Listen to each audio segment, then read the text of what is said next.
سبيل الدموع سبيل مريح تنهدى يا صاحي كي تستريح وبث الدعاء الخفي الصريح. اللہ تعالی ہم سب کو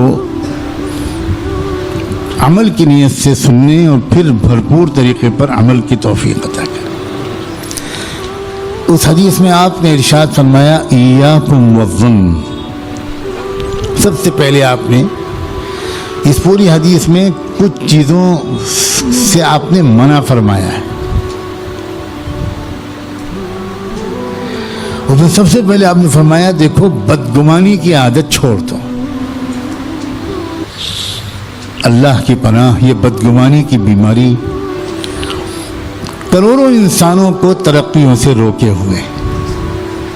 عجیب بیماری ہے یہ. بدگمانی کی جب بیماری کسی کو ہوتی ہے تو اپنے باپ اور ماں سے بھی بدگمان ہو جاتا ہے. وہ اپنے استاد اور اپنے شیخ سے بھی بدگمان ہوتا ہے. ہر شخص سے بدگمانی.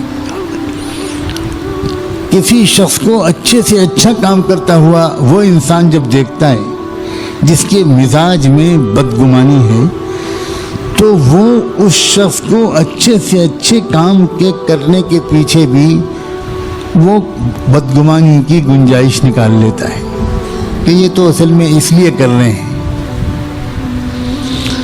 یہ تو شہرت کے لیے کر رہے ہیں, یہ تو عزت کے لیے کر رہے ہیں, یہ تو دولت کے لیے کر رہے ہیں.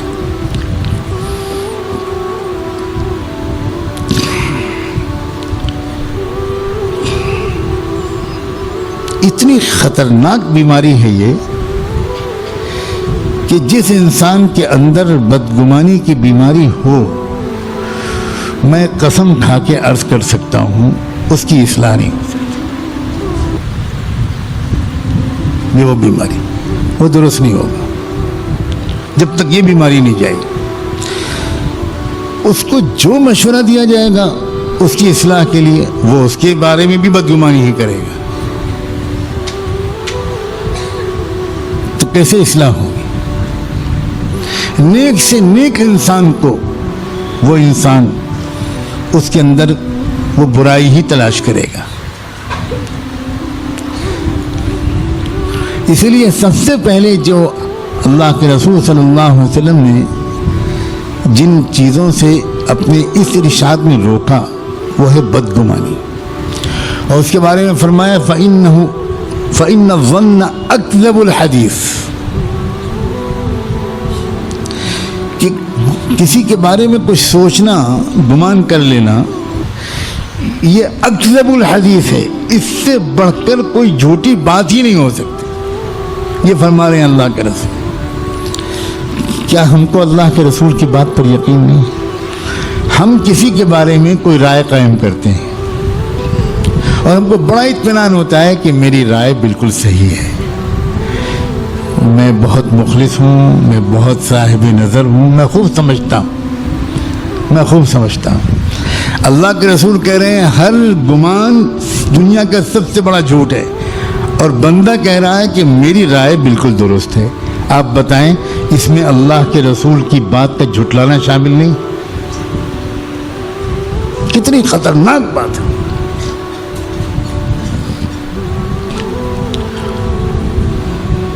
عجیب زمانہ ہے یہ.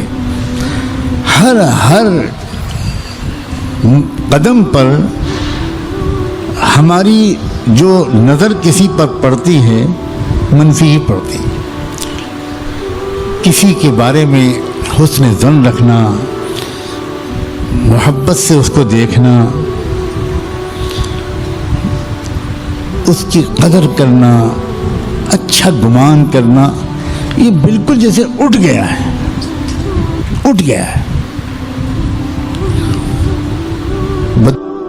آپس میں ایک دوسرے کے بارے میں کس قدر عام ہے. کتنے گھر ٹوٹ رہے ہیں, میاں بیوی کے تعلقات خراب ہو رہے ہیں بدگمانی کی بیماری کی وجہ سے.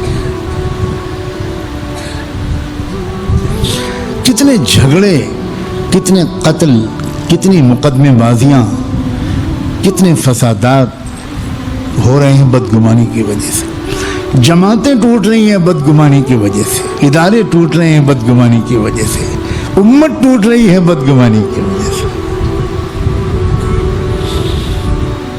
اس ایک بیماری کے نقصانات اگر کوئی ہفتوں بیان کرے تو تمام نقصانات کو بیان نہیں کر سکتا۔ کتنے خوش نصیب ہیں اللہ کے وہ بندے اور بندیاں جنہوں نے کھلچ کر اپنے اندر سے اس بدگمانی کی عادت کو نکال دی۔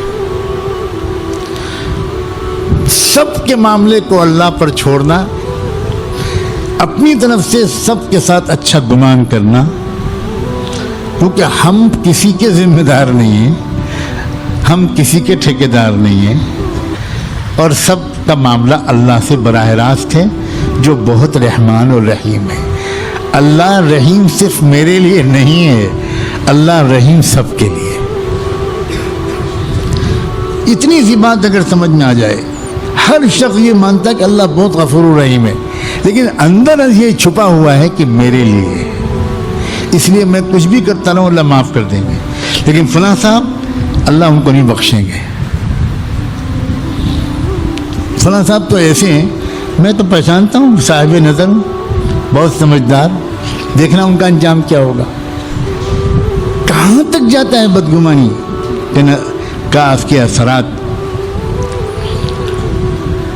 حضرت عیسیٰ علیہ السلام نے ایک شخص کو اپنی آنکھوں سے ایک گناہ کرتے ہوئے دیکھا،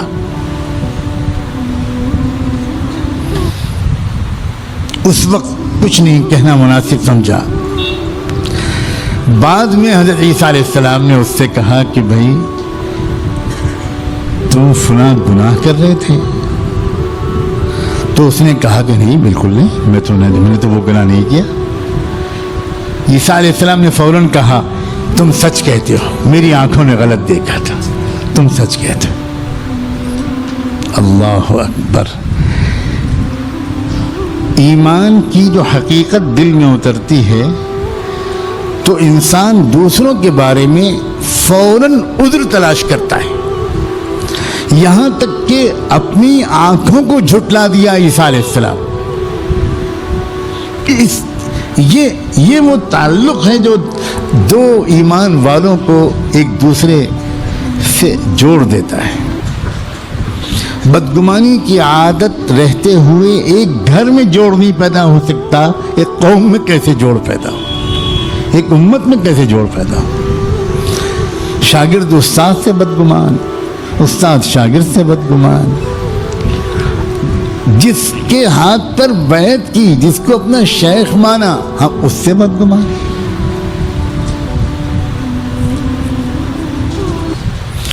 قدم قدم پر اس بات کا احساس ہوتا ہے کہ ذرا ذرا سی بات پر لوگ بدگمانی کر رہے ہیں۔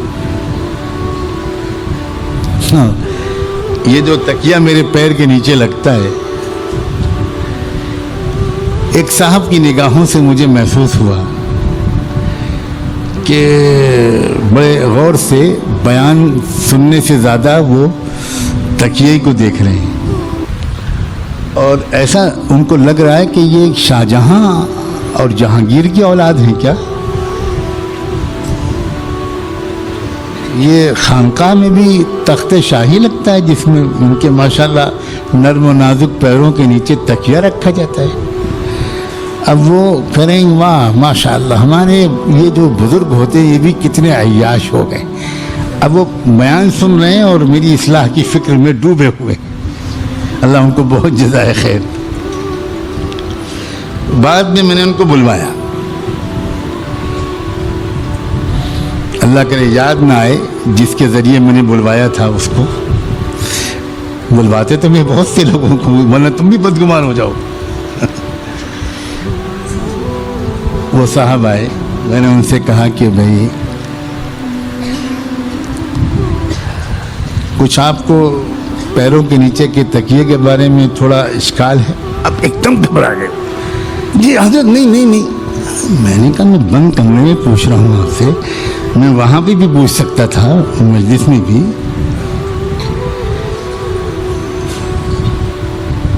میں نے کہا کچھ پریشانی آپ کو میں بتاؤں آپ کو کہ میری ریڑھ کی ہڈی 3 جگہ سے ٹوٹی ہوئی ہے اور بہت اس کے علاج ہوئے، اللہ نے بڑا کرم کیا، ورنہ تو مجھ سے ڈاکٹر شروع میں کہتے تھے کہ آپ زندگی بھر بستر ہی پر رہیں گے، کبھی اٹھ نہیں سکتے۔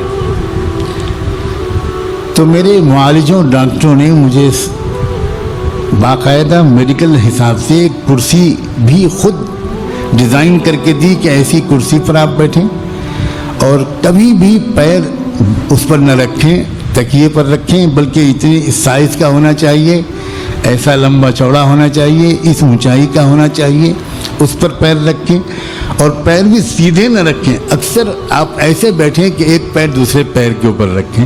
تو بھائی یہ میری میڈیکل مجبوری ہے، آپ بدگمان نہ ہو۔ وہ بیچارے بہت شرمندہ ہوئے، میں کہا نہیں یہ ہوتا ہے یہ، لیکن میں چونکہ آپ آئندہ بھی مجلس میں آئیں گے تو اس بیان سننے کے بجائے آپ کو اسی میں درد سر رہے گا، تو آپ کی سہولت کے لیے میں نے یہ بات کہی ہے۔ ہر مسئلے میں بدگمان، عجیب حالت ہے۔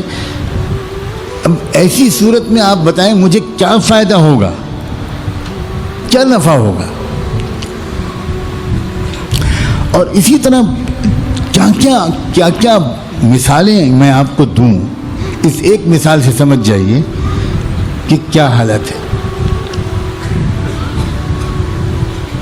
ایاکم والظن، گمان کرنے کی عادت چھوڑ دو۔ اللہ کے رسول نے وسوء الظن کا لفظ استعمال نہیں کیا، میں غلط ترجمہ کر رہا ہوں جو کہہ رہا ہوں بدگمانی چھوڑ دو۔ ایاکم والظن کا مطلب گمان کرنے ہی کی عادت چھوڑ دو۔ یہ تم جو اپنے خیال سے ایک رائے بنا لیتے ہو نا، اس کو چھوڑ دو۔ اور پھر فرمایا فَإِنَّ الظَّنَّ أَكْذَبُ الْحَدِيثِ، یعنی فرمایا فَإِنَّ سُوءَ الظَّنِّ أَكْذَبُ الْحَدِيثِ، کہ بدگمانی 100% جھوٹ ہے۔ فرمایا گمان کرنا ہی جھوٹ ہے۔ مست رہو اپنی دنیا میں، دوسروں کو کیوں تاکتے ہو، جھانکتے رہتے ہو؟